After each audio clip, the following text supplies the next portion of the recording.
बच्चे अटक सकते हैं क्योंकि डेरिवेशन के टाइम जो सिस्टम हम बनाते हैं, एज्यूम करते हैं, वो सिस्टम जनरली हमें सवालों में मिले, जरूरी नहीं है, मिल भी सकता है, नहीं भी मिल सकता है। अगर परपेंडिकुलर ड्रॉ करने के लिए जगह ही ना हो तो बच्चे कंफ्यूज हो जाते हैं। कंफ्यूजन दूर करने के लिए एक छोटी सी बात है कि इफ सपोज वायर सिर्फ इतना है और पॉइंट जहां इलेक्ट्रिक फील्ड निकालनी है वो ये है, तो फिर परपेंडिकुलर कैसे ड्रॉ करेंगे? जब भी कभी आप गौर से देखो तो यहाँ टेढ़ा मेढ़ा परपेंडिकुलर ड्रॉ नहीं हो सकता। जब भी ऐसा हो तो एक्सटेंड द वायर, और फिर क्या करें? एक्सटेंड करने के बाद इस एक्सटेंडेड लाइन पर परपेंडिकुलर ड्रॉ कर लें। ये तो सर बहुत लल्लू सी बात है, 9th में सीखी है ट्रायंगल में। इसी एक ट्रायंगल में एक वर्टेक्स से बेस पर अगर परपेंडिकुलर ड्रॉ करना हो तो कैसे करते थे, याद करो। ये मैथ का ही हिस्सा है। अगर कोई एक ट्रायंगल ऐसा है और इसको सीधा ही बना लो तो ज्यादा अच्छा है, अच्छा दिखाई देगा। अब इस वर्टेक्स से इस बेस पे परपेंडिकुलर अगर अंदर नहीं ड्रॉ हो सकता तो बेस को बाहर करो और ये कर लो। और 11वीं में 11th क्लास में हमने वेक्टर्स में ये बात सीखी हुई है। परपेंडिकुलर ऐसे ही डलता था, परपेंडिकुलर डाल के ही इन दो ट्रायंगल से वेक्टर का समेशन वाला फॉर्मूला डिराइव होता था। फिलहाल ये परपेंडिकुलर डिस्टेंस हो जाएगी। तो दिमाग में एक बात रखना, अगर परपेंडिकुलर ड्रॉ करने के लिए कोई जगह ना बचे तो एक्सटेंड द वायर। कहां एक्सटेंड करें? ऊपर एक्सटेंड करें? नहीं, नीचे एक्सटेंड करें। तो क्या हमेशा नीचे एक्सटेंड करें? कॉमन सेंस है, जिस जगह पॉइंट हो जहां इलेक्ट्रिक फील्ड निकालनी है और वहां वायर नहीं है उसकी तरफ एक्सटेंड करना चाहिए। और आप एक्सटेंड कर लीजिए, इस एक्सटेंडेड लाइन पर परपेंडिकुलर ड्रॉ करिए। ये परपेंडिकुलर आपका परपेंडिकुलर डिस्टेंस हो जाएगी। ओके, अब बात करते हैं θ1 की, फिर θ2 की। गौर से देखो, θ1 परपेंडिकुलर से नापा गया वो एंगल है जो कि P पॉइंट से बैठ के ऊपर अपर एंड को देखने पर मिल रहा था, और θ2 परपेंडिकुलर से वो एंगल नापा जा रहा है जो P पॉइंट पे बैठ के लोअर एंड को देखने पे मिल रहा था। θ1 is clockwise and θ2 is anti clockwise. θ1 को हमने देखा कि क्लॉकवाइज था, इसलिए फॉर्मूले में हमने इसको जब लिमिट लगाई थी इंटीग्रेशन करते वक्त तो हमने θ1 को पॉजिटिव और θ2 को नेगेटिव डाला था, क्योंकि θ1 क्लॉकवाइज घूम रहा है, हमने एज्यूम कर लिया कि इसको पॉजिटिव मान लो, और θ2 एंटी क्लॉकवाइज घूम रहा है, काउंटर क्लॉकवाइज घूम रहा है, तो इसको हमने नेगेटिव डाल दिया था। अब क्योंकि फॉर्मूले में पहले ही θ1 θ2 के साइन नेगेटिव पॉजिटिव पड़ चुके हैं, तो जब भी कभी ऐसे मान लो ये 30 हो और ये 60 हो और फिर इनमें अगर वैल्यूज डालनी हो तो +30 और +60 ही पड़ेगी। अब ये -60 नहीं डाल सकते। क्यों नहीं डाल सकते? क्योंकि डेरिवेशन के टाइम ये एंटी क्लॉकवाइज थीटा को आप नेगेटिव ले चुके हैं, दोबारा नेगेटिव लेंगे तो काम गलत हो जाएगा। अच्छा, तो अब यहाँ पे थीटास की वैल्यूज को देखें, गौर से देखो। तो ये तुम्हारा लोअर एंड है और ये भाई साहब अपर एंड पे बैठे हुए हैं। तो अब अगर हम समझने की कोशिश करें कि θ1 θ2 क्या होगा, तो एक तो ये θ1 हो गया, परपेंडिकुलर पे बैठे अपर एंड को देखा और इसको लिख लिया θ1, बहुत बढ़िया। θ2 क्या होगा? θ2 तो परपेंडिकुलर से बैठ के एंटी क्लॉकवाइज घूमने पर हमें मिलता था लोअर एंड को देखने पर जितना भी एंटी क्लॉक घूम जाओ, क्या तुम्हें लोअर एंड दिख रहा है? लोअर एंड तो ऊपर है, दिखेगा अभी। गौर से देखो, ये बैठे और ये घूमे, यहां मिला तुम्हें। अच्छा, ये तो बड़ा लंबा चौड़ा गंदगी हो गई। हाँ बिल्कुल, थोड़ी सी गंदगी हो गई। इफ सपोज ये एंगल फाई है तो परपेंडिकुलर पे बैठ के एंटी क्लॉकवाइज घूमने पर ये पूरा एंगल जो मिला ये तुम्हारा θ2 मिला, और इसको तुम लिख सकते हो 360 - 5। और या तो एक काम कर सकते हैं कि θ2 के लिए हमें एंटी क्लॉक घूमना था और θ2 के लिए एंटी क्लॉक ना घूम के जिस वक्त हम क्लॉकवाइज घूमने लग जाएंगे तो θ2 को हम डायरेक्टली -5 भी तो लिख सकते हैं। हाँ बिल्कुल, क्योंकि θ2 एंटी क्लॉक घूमने पर नेगेटिव होता था, फॉर्मूले में डालते थे नेगेटिव, और जब भी कभी अपने सवाल में मिलेगा एंटी क्लॉकवाइज तो फिर वैल्यू क्योंकि पहले नेगेटिव डाल चुके हैं तो इसको पॉजिटिव ही वैल्यू डालेंगे। पर अगर θ2 ही क्लॉकवाइज मिलने लग जाए तो फिर हम क्या करें? θ2 को -5 यानी -θ2 करके डाल दें, काम हो जाएगा। तो ये एक रियल फैक्ट है, ये भी रियल ही है, कौन सा वर्चुअल है कौन सा धोखेबाज है, पर हाँ ये छोटा है, आसानी से समझ आ जाएगा। इसी तरह वायर अगर नीचे होता और θ1 ऊपर देखने पर मिलता है, पर अगर नीचे देखने पर मिलता तो θ1 नीचे ही देख लो और जितना भी θ है उसको निगेटिव में लिख दो, काम हो जाएगा। अच्छा, एक छोटा सा एग्जाम्पल करके बताइए। एग्जाम्पल देख लीजिए। एग्जाम्पल ये है कि वायर ये रहा, पॉइंट ये रहा। तो सबसे पहले वाली सीखी हुई चर्चा क्या थी? सबसे पहले सीखी हुई चर्चा ये थी कि वायर को एक्सटेंड कर लीजिए, सर कर लिया। इसके बाद इस पे क्या ड्रॉ कर लीजिए? परपेंडिकुलर। यही तुम्हारा वो परपेंडिकुलर डिस्टेंस डी है जिसकी चर्चा इसमें होती थी। बहुत अच्छी बात। अब क्या करें? अब कुछ नहीं, अपर एंड को देखो। मान लो कि अपर एंड है और ये लोअर एंड है, तो अपर एंड को देखने पर कुछ ऐसे दिखाई देगा, लोअर एंड को देखने पर कुछ ऐसे दिखाई देगा। गौर से देखो, परपेंडिकुलर से वायर को देखो और क्लॉकवाइज घूमो। परपेंडिकुलर से वायर को देखो और क्लॉकवाइज घूमो। क्लॉकवाइज पे जो कुछ भी मिलेगा वो अपर एंड होगा। गौर से देखो, अपर एंड क्या परपेंडिकुलर से क्लॉकवाइज ही मिल रहा है? हाँ मिल रहा है। अगर ये एंगल θ1 है तो पक्का पक्का θ1 बराबर θ1 ही होगा, और ये पॉजिटिव आने वाला है क्योंकि हमारी डेफिनेशन के हिसाब से θ1 क्लॉकवाइज घूमने पर मिलता था तो क्लॉकवाइज घूमने पर मिल रहा है। अच्छा, अब गौर से देखो, थीटा 2 की चर्चा करो। थीटा 2 क्या है? परपेंडिकुलर से वायर के लोअर एंड को एंटी क्लॉकवाइज घूम के ढूंढो। तो एंटी क्लॉकवाइज घूम के ढूंढने के लिए तो हमें फिर वही ड्रामा, इतना सब कुछ करना पड़ेगा जैसे यहां किया। ये ना करके अगर हम क्लॉकवाइज ही घूम जाएं और इसको बोले थीटा 2, तो बेसिकली मेरा थीटा 2 जो है वो यहाँ पे थीटा 2 होगा और ये होगा नेगेटिव। समझ आया? अच्छी बात। अच्छा, अब सोचो गौर से, क्या और हो सकता है? और ये हो सकता है कि वायर कुछ ऐसा हो, पॉइंट तुम्हारा यहां पर हो, तो क्या करें? फिर वही पुरानी चर्चा जो हम कर रहे थे अभी तक, इसको यहां से यहां एक्सटेंड कर लें। कहां एक्सटेंड करें? आगे एक्सटेंड करने का फायदा इसलिए नहीं है कि क्या कर लोगे आगे एक्सटेंड करके, कौन सा परपेंडिकुलर ड्रॉ कर लोगे। अच्छा, इसीलिए पीछे किया, ये किया, परपेंडिकुलर डाला, इसको डी बोला। फिर क्या करें? करना क्या है? बस लोअर एंड मिला दीजिए, अपर एंड मिला दीजिए, बिल्कुल बिंदास। गौर से देखो, अपर एंड, ये भाई साहब अपर एंड है। अपर एंड कब मिलते थे? अपर एंड तब मिलते थे जब हम क्लॉकवाइज घूमते थे परपेंडिकुलर से। क्लॉकवाइज तो ऐसे घूमना पड़ेगा, ऐसे ना घूम के क्या हम ऐसे घूम सकते हैं? हाँ घूम सकते हैं। इसको अगर बोले φ1, तो मेरे हिसाब से θ1, ये क्या एंटी क्लॉक घूमने पर मिल रहा है? हाँ एंटी क्लॉक घूमने पर मिल रहा है, तो मेरे हिसाब से θ1 को हम लिख सकते हैं माइनस टाइम्स φ1, क्योंकि θ1 क्लॉकवाइज घूमने पर मिलता था यहाँ पर, और हमें θ1 कैसे मिल रहा है? एंटी क्लॉक घूमने पर। ठीक है, एंटी क्लॉक घूम लो, माइनस लिख लो, क्या परेशानी है। अच्छा, θ2 को देखो, इसको लिखो φ2, और गौर से देखो θ2 की वैल्यू क्या है? φ2 तो मैग्नीट्यूड में आना ही आना है, साइन क्या आएगा? Positive negative. तो फिर चर्चा करो, θ2 कैसा था? Anti clockwise. यहां कैसा आ रहा है? Anti clockwise. तो ये कैसा आएगा? पॉजिटिव। तो ये परपेंडिकुलर डिस्टेंस और θ1 θ2 की बेसिक जानकारी थी, जहां बच्चा थोड़ी मोड़ी गलतियां कर लेता है। कोई बुराई वाली बात नहीं है इसमें। अगर डीपीपी वगैरह सॉल्व करेंगे तो इसमें आप लोगों को अच्छे हमारे डीपीपी में मिलते हैं सवाल। इसमें 37 डिग्री 60 डिग्री लिख देते हैं, फिर 360 माइनस समथिंग भी लिख देते हैं। तो इस तरह का, जैसे ये 37 होता तो ये माइनस 37 डिग्री लिखना चाहिए। अगर ये θ2 37 है मान लो, तो θ2 इज माइनस 37 डिग्रीज और 360 माइनस 37 डिग्रीज। इस तरह से दो आंसर्स मिल सकते हैं, मल्टीपल करेक्ट में भी आ जाएगा, कोई इसमें इशू नहीं है। इसको इरेज करते हैं, आगे की चर्चा शुरू करते हैं। अगला सवाल, ई परपेंडिकुलर और ई पैरेलल पर क्या ई परपेंडिकुलर 0 हो सकता है? क्या ई पैरेलल 0 हो सकता है? अरे ई पैरेलल तो 0 दिख रहा है। हाँ दिख रहा है। कहां दिख रहा है? इनफाइनाइट वायर में दिख रहा है। अच्छा, इनफाइनाइट वायर में दिख रहा है, तो क्या सिर्फ इनफाइनाइट वायर में ई पैरेलल 0 होता है या कभी और भी हो सकता है? ई परपेंडिकुलर तो कहीं 0 नहीं हो सकता। क्या इनफाइनाइट और सेमी इनफाइनाइट और ये लल्लू सा फाइनाइट वायर ही सिस्टम्स हो सकते हैं, कुछ और नहीं हो सकता? क्या ई परपेंडिकुलर 0 होगा या नहीं? कभी भी इस जीवन में, चारों युगों में, कलयुग तक आ गया, क्या ये 0 होगा कि नहीं होगा? कितना ताकतवर है ये। और ये ई पैरेलल क्या इनफाइनाइट वायर में ही 0 होगा, या कभी कोई सिस्टम ऐसा बनाया जा सकता है जहां पे ई पैरेलल, इलेक्ट्रिक फील्ड का वो component which is parallel to wire, 0 हो जाए? क्या हम ऐसा सिस्टम क्रिएट कर सकते हैं? क्योंकि इनफाइनाइट वायर तो बहुत बड़ी चीज है, नहीं बना सकते। बना सकते हैं, उसका भी जुगाड़ है, आगे डिस्कस करेंगे। फिलहाल तो इन दो बातों पे चर्चा करते हैं, क्या इलेक्ट्रिक फील्ड का वो component which is perpendicular to wire 0 हो सकता है कि नहीं। तो गौर से समझो, ये मैक्सिमम कितना लंबा हो सकता है? It can go up to infinity, maximum up to infinity. और इन्फिनिटी होने पर θ1 की वैल्यू कितनी होगी? 90। नीचे कितना जा सकता है? Maximum infinite. नीचे मैक्सिमम इनफाइनाइट, तो नीचे भी इनफाइनाइट। तो θ2 की मैक्सिमम वैल्यू क्या होगी? 90। तो θ1 और θ2 दोनों की मैक्सिमम वैल्यूज जो जा सकती हैं, मैक्सिमम वैल्यूज वो जा सकती हैं 90। कितनी जा सकती हैं?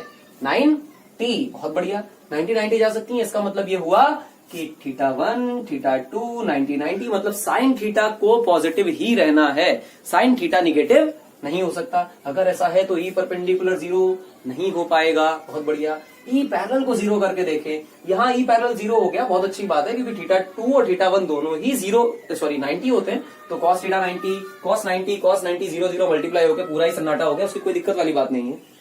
पर गौर से सोचो, जो ई पैरेलल वाला कंपोनेंट है, इसका फॉर्मूला अगर हम देखें तो k लैम्डा बाई डी, ये टपोरी सा कोई आइटम है, इससे मतलब नहीं है। cos θ2 माइनस cos θ1, इसकी चर्चा करें, अगर ये पूरा और ये पूरा आपस में बराबर हो जाएं तो लड़ मर के खप जाएंगे, पूरी तरह खराब हो जाएंगे, इलेक्ट्रॉन और पॉजिट्रॉन की तरह मिलेंगे और बर्बाद हो जाएंगे, कोलैप्स कर जाएंगे। मतलब ये टर्म जब 0 होगा तब cos θ2 बराबर cos θ1 होगा। और थीटा की ऐसी जनरल वैल्यू ट्रिग्नोमेट्री टाइप नहीं लेनी है, कुछ ही वो 360 के अंदर ही पॉसिबल है, और कुछ तो है नहीं, 90 मैक्सिमम जा सकते हैं। तो ऐसा होने पर जब cos θ2 cos θ1 बराबर होंगे, तो ऐसे में θ2 बराबर क्या होगा? θ1 के, इसका मतलब ये हुआ कि जब भी कभी θ2 और θ1 आपस में बराबर होंगे, जब भी कभी θ2 और θ1 आपस में बराबर होंगे तो cos θ2 और cos θ1 आपस में बराबर हो जाएंगे और ये सेगमेंट 0 हो जाएगा। और ऐसा होने पर क्या होगा, E perpendicular sorry E parallel क्या हो जाएगा, 0 0 0 पता नहीं क्या क्या 0 हो जाएगा। अच्छा, तो इसका मतलब सिर्फ इनफाइनाइट वायर में 0 नहीं हो सकता है, कभी और भी हो सकता है। हाँ बिल्कुल हो सकता है, जब θ2 और θ1 क्या हो जाए, बराबर। बहुत अच्छी बात, कोई एग्जांपल है इसका, बना सकते हैं यार, क्या परेशानी है। आओ भाई, ये एक वायर है, इस वायर के सामने ये पॉइंट है P, जहां पर इलेक्ट्रिक फील्ड कैलकुलेट करने के लिए आदेश दिया गया। ठीक है भाई, आदेश मिला है, काम करते हैं। सबसे पहले क्या ड्रॉ करें, परपेंडिकुलर डिस्टेंस कितनी है, जब कुछ नाम दिया जाए तो क्या मान लें, वेरिएबल कितना, d। ओके, आगे देखो, ऊपर वाले एंगल को देखने पर क्या मिल रहा है, θ1, नीचे वाले को देखने पर क्या मिल रहा है, θ2। अरे सर ये तो एक्स्ट्रा वायर है, इरेज कर दो। ठीक, बहुत बढ़िया, एक क्लॉकवाइज एक एंटी क्लॉकवाइज, सब कुछ अपना पुराने जैसा है, डिफिकल्टी इसमें बढ़ाई नहीं गई है, मजा आ गया। और अगर सवाल में ऐसा दे दिया जाए कि θ1 बराबर θ2, ओहो बहुत बढ़िया, तो फिर क्या होगा, ई पैरेलल अपना 0 हो जाएगा, ये वाला। तो सर ये तो अभी बता दिया था, दोबारा क्यों बताया, दोबारा एक अच्छी चीज के लिए बताया कि आपको θ1 θ2 की बहुत ज्यादा चिंता ना करनी पड़े। गौर से देखो, ये एंगल 90 है, ये एंगल 90 है, दो ट्राइंगल दिखाई देंगे, इस पॉइंट को ए बोल लो, इसको बी बोल लो, इसको सी बोल लो। गौर से देखो, दो ट्राइंगल है, एपीसी एपीबी, समझ आता होगा। एक तो ट्राइंगल ये भाई साहब है और एक ट्राइंगल ये भाई साहब है, ठीक है ना। तो ऊपर वाले ट्राइंगल को गौर से देखो, इसमें एक एंगल है थीटा, एक एंगल है 90, θ1 इज थीटा, इसको थीटा लिख लो यार, क्या परेशानी। अच्छा, इसमें एक एंगल थीटा है, एक एंगल 90 है। नीचे वाले ट्राइंगल में देखो, एक एंगल थीटा है, एक एंगल 90 है, क्या करस्पॉन्डिंग है, हाँ। एक अगर साइड बराबर मिल जाए तो क्या हो जाएगा, साइड बराबर मिलते ही ये कॉन्ग्रुएंट साबित हो जाएंगे। और से देखो, डी दोनों में कॉमन है, तो ऐसा होने पर एपीसी और एपीबी जो ट्राइंगल्स हैं ये आपस में कैसे हो जाएंगे, सर्वांगसम, यानी कि कॉन्ग्रुएंट। कॉन्ग्रुएंट होने का मतलब क्या हुआ, इस कॉन्ग्रुएंट होने का मतलब ये हुआ कि करस्पॉन्डिंग साइड्स, करस्पॉन्डिंग एंगल्स आपस में कैसे होंगे, बराबर, यानी कि ए बी बराबर ए सी हो जाएगा। बहुत बढ़िया, मजा आ गया। यानी कि जब भी कभी मेरा पॉइंट अपने वायर के परपेंडिकुलर बाइसेक्टर, कौन सा बाइसेक्टर, परपेंडिकुलर बाइसेक्टर पर मिलेगा। गौर से देखो, ये और ये बराबर हो गए तो वायर का परपेंडिकुलर बाइसेक्टर वाली लाइन पर ही पी पॉइंट मिल रहा है। तो जब भी कभी जिस पॉइंट पर इलेक्ट्रिक फील्ड निकालने के लिए बताई जाए वो हमारे वायर के परपेंडिकुलर बाइसेक्टर पे आ जाएगी, तो ई पैरेलल 0 हो जाएगा। हम कई तरह से पकड़ सकते हैं, θ1 बराबर θ2 मिल जाए तो 0 हो जाएगा, परपेंडिकुलर बाइसेक्टर पे आ जाए तो थीटा हो जाएगा, दोनों साइड्स बराबर हो जाए तो 0 हो जाएगा। ई पैरेलल के 0 होने के इतने सारे केसेस बनते हैं। बहुत अच्छा है, इसका कोई सवाल है क्या, हाँ है, करते हैं। आइए देखते हैं एग्जाम्पल। कौन सा एग्जाम्पल, एग्जाम्पल किसका, ई पैरेलल कंपोनेंट को 0 करने का। आइए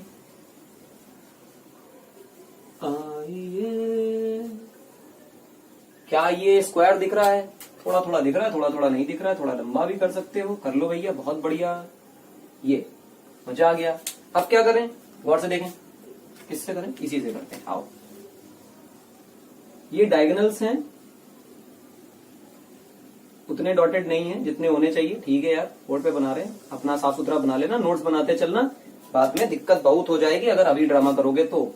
मान लो कि इस वायर की चार्ज डेंसिटी है lambda coulomb per metre positive, इन भाई साहब की भी कितनी है, lambda coulomb per metre positive, इन भाई साहब की भी कितनी है, plus lambda coulomb per metre positive, और इन भाई साहब की भी कितनी है, plus lambda coulomb per metre positive. और ये पॉइंट है मेरा P, ये वाला, और पूछा जा रहा है इलेक्ट्रिक फील्ड एट P क्या होगी। अगर ऐसा सवाल पूछा जाए तो हम इसमें क्या जुगत लगा सकते हैं, अपनी कितनी बुद्धि लगा सकते हैं, अपने 10 सिरों को लगाओ और फिर इसका आंसर निकालो। गौर से देखो कि ये एक ट्राइंगल, ये समझ पा रहे हो ना, ये और ये सब कुछ कॉन्ग्रुएंट हो जाएंगे अगर इसमें एक डेटा ये दे दिया जाए कि ये भाई साहब हमारे स्क्वायर हैं और स्क्वायर ऐसे हैं जिनकी साइड कितनी है, ए। बहुत बढ़िया, स्क्वायर साइड ए, ओके। गौर से देखना कि अब अगर ये ए है, ये ए है, ये ए है, ये ए है, तो भाई साहब यहां से एक परपेंडिकुलर डाल लीजिए, परपेंडिकुलर डालते ही पता चलेगा कि एक तो स्क्वायर है, स्क्वायर का मतलब सारी साइड्स बराबर हैं, तो जो डायगोनल एक दूसरे को कट करेंगे वो ऐसी जगह मिलेंगे जहां से इस दूरी को अगर हम देखें तो ये a/2 हो जाएगी। तो मतलब ये परपेंडिकुलर कितनी है, a/2। और से देखो तो इसी तरह ये परपेंडिकुलर, ये दूरी कितनी हो जाएगी, a/2, ये कितना हो जाएगा, a/2। बहुत अच्छे।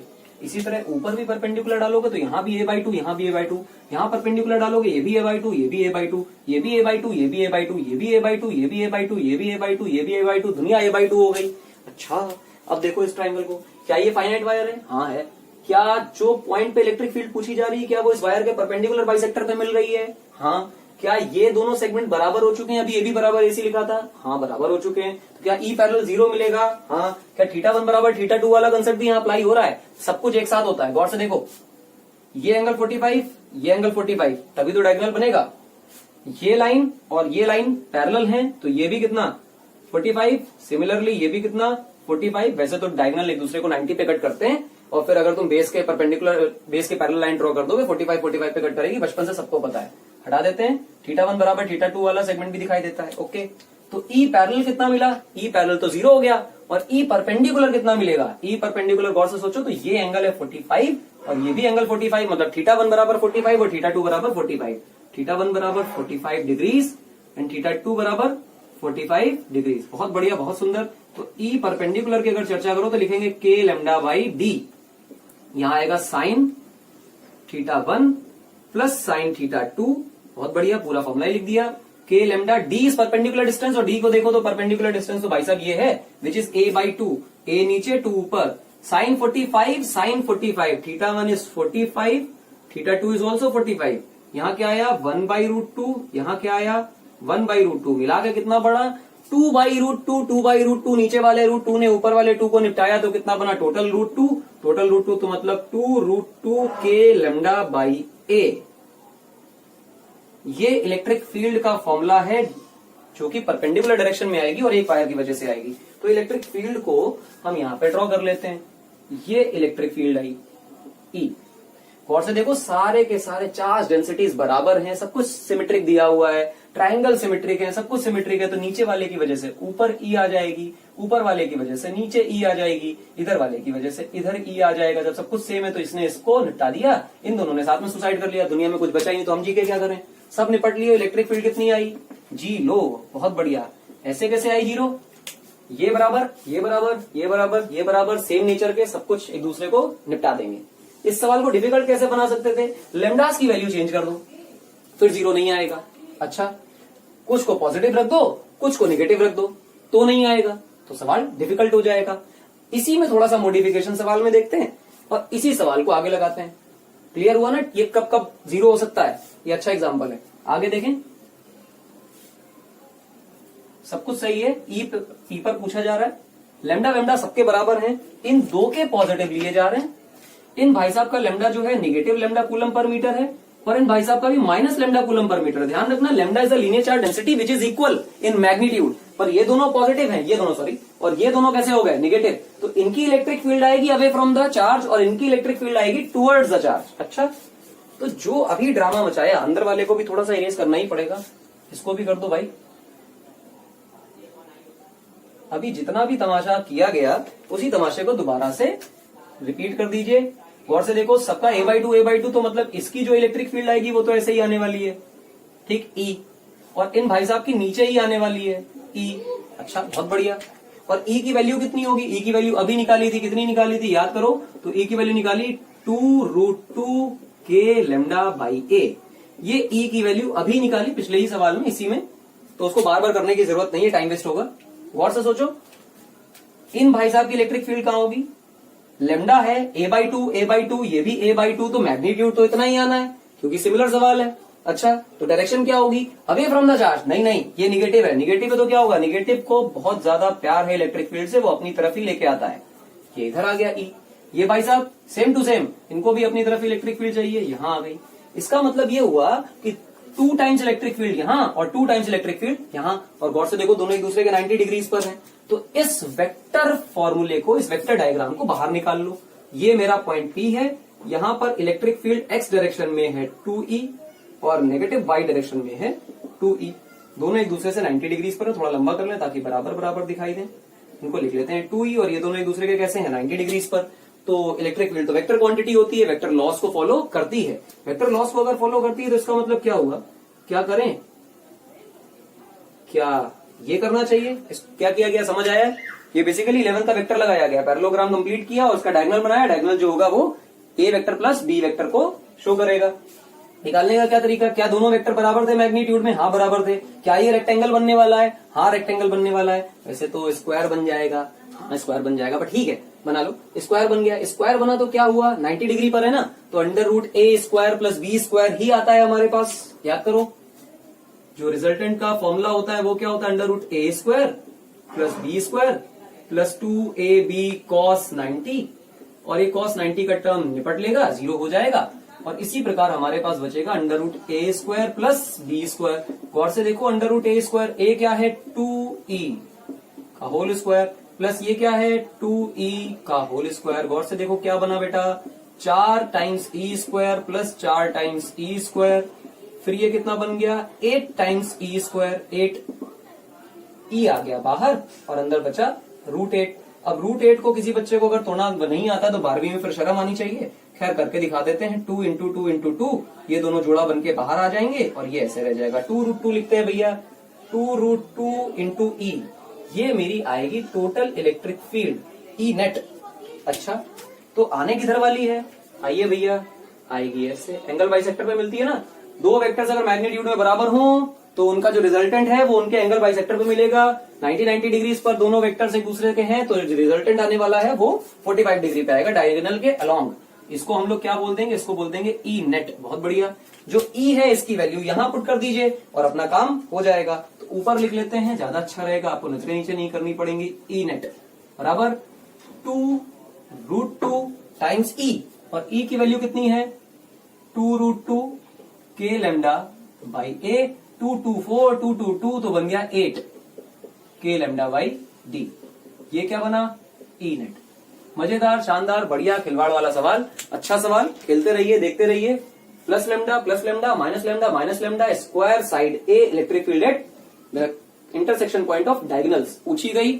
आपको वेक्टर इलेक्ट्रिक फील्ड और ये फॉर्मूलाज, इनमें θ1 θ2 ढूंढना, ये सब आना चाहिए, तब तो काम हो पाएगा, वरना नहीं हो पाएगा। आप दोनों फॉर्मूला अप्लाई करके ई पैरेलल को 0 कर सकते थे, लेकिन समझदारी इसमें है कि जल्दी सवाल लगा पाए, थोड़े समझदार बन पाए। सिस्टम को देख के फील आ जाना चाहिए कि ई पैरेलल 0 होगा या नहीं होगा। सिमेट्रिसिटी को देखना चाहिए कि लैम्डा बराबर है या नहीं है, नेगेटिव पॉजिटिव है या नहीं है। लैम्डा बराबर ना दिए होता तो 0 नहीं होता। तो अगर दिमाग को थोड़ा चौकन्ना रखेंगे तो बहुत अच्छी बात है, वरना तो सारी दुनिया भगवान के हाथ में है। आगे देखते हैं, अगली प्रॉब्लम शुरू करते हैं। देखें, वही पुराना सेगमेंट, सेमी इनफाइनाइट, फाइनाइट और इनफाइनाइट वायर्स के सेगमेंट्स ही बनाने हैं, इससे ज्यादा कोई तमाशा है नहीं।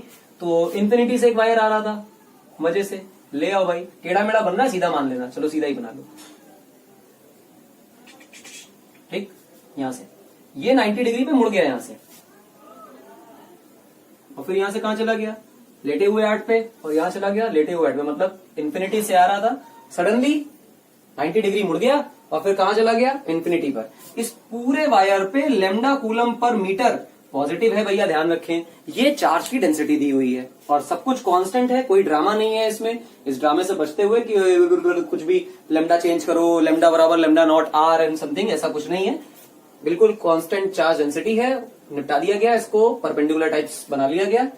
तो इसकी इलेक्ट्रिक फील्ड आपसे ऐसे पूछी जाएगी कि कोई एक पॉइंट दे दिया गया यहाँ पे पी, ओए पी, और ये जो पी पॉइंट है ये इससे किसी दूरी डी पर है और इससे भी किसी दूरी डी पर ही है।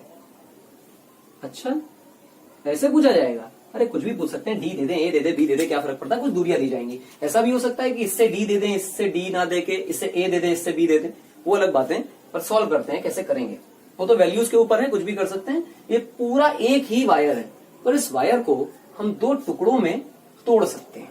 तोड़े तो कैसे तोड़े, और से समझो।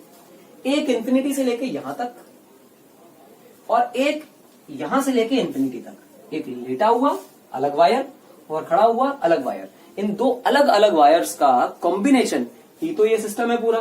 तो इस पूरे सिस्टम को 2 वायर्स के सिस्टम में तोड़ा जा सकता है। अच्छा अच्छा अच्छा, फिर क्या करें? फिर क्या, इसकी अलग इलेक्ट्रिक फील्ड निकालो इस पॉइंट पे, इसकी अलग निकालो, काम हो गया। अच्छा, निकाल के देखते हैं। आओ भाई, गौर से देखना मेरी बात को। अगर ये डी है और ये डी है तो भैया ये भी डी है और ये भी डी है। हाँ, क्या क्या क्या, अगर ये डी है और ये डी है और एंगल 90 90 90 90 दिखाई दे रहा है, परपेंडिकुलर डाले गए। हाँ तो सर ये स्क्वायर बन गया, हाँ बिल्कुल बन गया। ये डी, ये डी, ये भी डी और ये भी डी, ये तो स्क्वायर बन गया। हाँ स्क्वायर बन गया, स्क्वायर बना तो क्या हुआ, इससे क्या चमत्कार है, चमत्कार है देखें, मिला दीजिए इससे। ये 90 था, स्क्वायर है, डायगोनल है, तो ये एंगल कितना मिलेगा 45 डिग्रीज, और ये भी एंगल कितना मिलेगा 45 डिग्रीज। ये एंगल कितना मिलेगा, इंफिनिटी तक जा रहा है तो ये एंगल 90 मिलेगा, ऊपर वाला भी कितना मिलेगा 90 मिलेगा। चलो लेटे हुए वायर की चर्चा कर लेते हैं, इन सबको इरेज कर देते हैं, ये गंदगी फैलाएंगे। डी याद रख लेना है बस, चिंता की कोई बात नहीं है, गौर से समझो। क्या समझो, ये वायर, ठीक, ये point, upper and lower and, इसको अपर एंड मान लो, उसको लोअर एंड मान लो। अपर एंड और लोअर एंड मानना ये अपने हाथ में है, अपनी मर्जी की चीज है, किसको हम किस तरह देख रहे हैं, इसको अपर एंड, इसको लोअर एंड। अरे अपर लोअर तो हमारे हिसाब से तो वर्टिकल लाइन होती है, ये तो ऐसे है, इसको कोई भी अपर मान लो, कोई भी लोअर मान लो, कोई फर्क नहीं पड़ता। ओके, ये अपर मान लें और इसको क्या मान लें, लोअर। ओके, क्या करना चाहिए, क्या करना चाहिए, आओ भाई, ये अपर है, अपर कैसे मिलता था, अपर मिलता था क्लॉकवाइज घूम के, देखो क्लॉकवाइज, θ1 अपर एंड क्लॉकवाइज घूम के, देखो क्या क्लॉकवाइज घूमने को मिल रहा है यहाँ पे। हाँ परपेंडिकुलर से घूमो तो क्लॉकवाइज घूम रहा है, और ये मिलेगा 90 पर, सब पहले देख चुके हैं, तो ये मिल रहा है एंटी क्लॉकवाइज। ओहो, इसका मतलब θ2 एंटी और θ1 क्लॉकवाइज, तो इसका मतलब सही हुआ, सब कुछ पॉजिटिव पॉजिटिव है, तो ई परपेंडिकुलर की वैल्यू लिख लेते हैं। आइए, इस वायर की वजह से ई परपेंडिकुलर की value k lambda by t sine θ1, sine θ1 is sin 45, sin 45 is 1 by √2 and sin θ2 is sin 90 which is 1। Okay, इसी की वजह से ई पैरेलल की वैल्यू लिख लेते हैं, के lambda by T cos 45, what is cos 45, again 1 by √2 minus cos 90, θ2 is 90, cos 90 is 0। बहुत बढ़िया। अब इस वायर की वजह से लिख लेते हैं, यहां भी देखो तमाशा क्या है, इसमें अपर एंड लोअर एंड कैसे माना जाए, गौर से देखो। ये छोटा वाला सेगमेंट जो है ना, इसी को ऐसे ले चलो, ऐसे उठा लो इसको ऐसे, तो ये θ2 मिलेगा और ये θ1 मिलेगा, समझो। इसको अगर इसकी जगह पे लगा दो तो ऊपर का एंड ऊपर मिला, नीचे का एंड नीचे मिला, नीचे वाला इज 45, ऊपर वाला इज 90, तो θ1 इज 90 एंड θ2 इज 45। ओके, इस वायर की वजह से ई परपेंडिकुलर लिखें तो लिखेंगे k lambda by d sine θ1, sine θ1 is 90, sine θ2 is 45, ये आ गया। और ई पैरेलल अगर लिखना हो तो क्या लिखेंगे, k lambda by d sine cos θ2 is cos 45, cos θ2 0 minus 1 by 2, cos 90 minus 1 by √2, cos θ2 minus cos θ1 इस वायर के लिए। और यहां क्या हो जाएगा, cos θ2 1 by √2 minus cos 90 which is 0। Okay, आइए भैया देखें, समझें क्या तमाशा है। अगर यहां पे इलेक्ट्रिक फील्ड मार्क करने की बारी आए, रेड वाला मार्कर था नहीं है, चलो आगे देखो, ये हिस्सा बड़ा है, ये हिस्सा छोटा है, तो जो ई पैरेलल आने वाला है इसका, वो तो इधर ही आएगा। हाँ इधर ही आएगा, क्यों, देखो गौर से, तो ये पूरा टर्म जो है माइनस 1 बाई √2 है, तो ई पैरेलल निगेटिव आ जाएगा, तो इस तरफ निगेटिव ही चला जाएगा ई पैरेलल। ओके, ये कितना है, इसको अगर हम देखें तो हम लिखेंगे k lambda by T minus 1 by √2। अब माइनस माइनस छोड़ दो, क्योंकि डायरेक्शन तुम ले चुके हो। माइनस इंडिकेट्स व्हाट, कि ये बेचारा लेफ्ट साइड में जाएगा, तो अगर लेफ्ट में तुमने बना ही दिया तो डायग्राम के हिसाब से, वेक्टर के हिसाब से सॉल्व करोगे तो फिर साइन लेने की जरूरत नहीं है। ओके, ई परपेंडिकुलर को देखो, ये तो इधर भागने वाला है, और ये कितना है, के lambda by T 1 by √2 plus 1, इसको 1 बना लो। अच्छा ऐसे है, हाँ बिल्कुल ऐसे। अब ग्रीन मार्कर ले लो, इस वाले वायर की चर्चा करो, इसका बड़ा वाला सेगमेंट ऊपर है, तो जो ई पैरेलल आएगा वो कहां आएगा, वो नीचे आएगा। ई पैरेलल कितना है, के लैम्डा बाई डी 1 बाई √2, और जो परपेंडिकुलर है वो तो बाहरी की तरफ आना है, क्योंकि पॉजिटिव चार्ज डेंसिटी है, के lambda by D 1 plus 1 by √2। अच्छा, अब गौर से देखो, ये बड़ा है ये छोटा है, ये बड़ा है ये छोटा है, क्योंकि के लैम्डा बाई डी तो कॉमन है, तो 1 बाई √2 प्लस 1, और 1 बाई √2 तो भाई प्लस 1 तो ज्यादा है ना उसमें, अच्छा, क्या करना चाहिए, गौर से देखो, तो इसको इससे इसको घटा दो तो ऊपर की तरफ एक इलेक्ट्रिक फील्ड आएगी। तो अगर हम सिर्फ वाई डायरेक्शन में बात करें, वाई डायरेक्शन ऊपर को मान लो और एक्स डायरेक्शन इसको मान लो, मान लिया, हाँ मान लिया, बहुत बढ़िया। वाई और एक्स मानने के बाद अगर हम सिर्फ वाई डायरेक्शन की बात करें, वाई एक्सिस की बात करें, तो के lambda by D 1/√2 plus 1 minus के लेमडा बाई डी 1/√2 नामक वस्तु आएगी। गौर से देखो, पहला वाला टर्म निपट जाएगा और यहां से बच के आएगा सिर्फ के लेमडा बाई डी, जो कि आ रहा है ऊपर की तरफ। अच्छा, और अब किसकी चर्चा करें, एक्स एक्सिस की। एक्स एक्सिस में देखो गौर से, तो के lambda by D 1 plus 1/√2 minus के लेमडा बाई डी 1/√2 आने वाला है। पहले वाला टर्म ये वाला कट जाएगा और फिर कितना बचेगा, के लेमडा बाई डी, जो कि इस तरफ आएगा। अच्छा, तो अंततः अगर इस पी पॉइंट पे इलेक्ट्रिक फील्ड्स का वेक्टर डायग्राम बनाने की अगर हम कोशिश करें, जरा सा देखें क्या बनेगा, तो इसके बढ़िया से दर्शन होंगे कि ऊपर की तरफ के लेमडा बाई डी आने वाला है और इस तरफ भी के लेमडा बाई डी आने वाला है। अरे सर, मैग्नीट्यूड में बराबर आ गए और आपस में 90 डिग्रीज पर आ गए। हाँ, तो इसका रिजल्टेंट किधर मिलेगा, रिजल्टेंट तो ऐसे मिलेगा, और ये मिलेगा 45 डिग्रीज पर यहां से और 45 डिग्रीज पर यहां से। बहुत बढ़िया। ये कितना होगा, क्या √a² प्लस b² आता है। हाँ, क्या a और b बराबर है, हाँ, तो क्या दोनों को a लिख लें, हाँ लिख लें। तो क्या √a² प्लस a² हो गया, हाँ, तो क्या 2a² हो गया, तो a² 12 के a बन जाएगा, तो √2a हो जाएगा। हाँ बिल्कुल। तो जो ये ई नेट आएगी, इस ई नेट को अगर हम देखें तो ये ई नेट का फॉर्मूला बनेगा √2 के लेमडा बाई डी। बहुत बढ़िया, मजा आ गया। अब देखो गौर से, इसी डायग्राम में अगर इसको गंदा करने की कोशिश करें तो ये 45 डिग्रीज पर एक नीली लाइन बनाई जा सकती है। पहले छाप लेना भाई, क्योंकि अब गंदगी फैलने वाली है। फैलाना चाहो तो फैला लो हमारी तरह, ना करना चाहो तो ना करो। और यहाँ क्या आने वाला है, ई नेट, और ये ई नेट की वैल्यू यहाँ पर लिखी हुई है। This is your answer. अच्छा सवाल है, मुश्किल नहीं है, पर सोच के करने वाला है। आज की जानकारी यहीं तक। इसकी चर्चा करें, इसको डिस्कस करें, ढंग से पढ़ें, बार बार देखें, रिवाइज करें। वीडियो में सब बहुत कुछ है आज के लेक्चर में, जो आप देखें, बार बार उसको देखें, तो आपको हर बार देखने पर कुछ ना कुछ नया मिलेगा।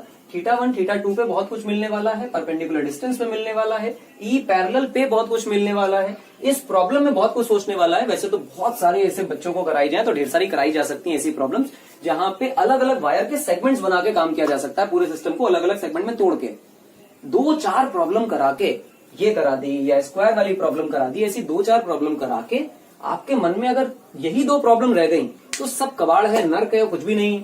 लेकिन अगर ये फीलिंग आ गई कि ऐसा कुछ भी उल जलूल टाइप्स मटेरियल मिल जाएगा, तो हम अपने कन्वीनियंस के हिसाब से सिस्टम को, अपने कन्वीनियंस के हिसाब से, अपने पसंदीदा चहीते देखे सुने समझे पार्ट्स में तोड़कर इलेक्ट्रिक फील्ड कंपोनेंट्स लिख लें और बाद में उन इलेक्ट्रिक फील्ड्स को सॉल्व करके टोटल आंसर निकाल लें।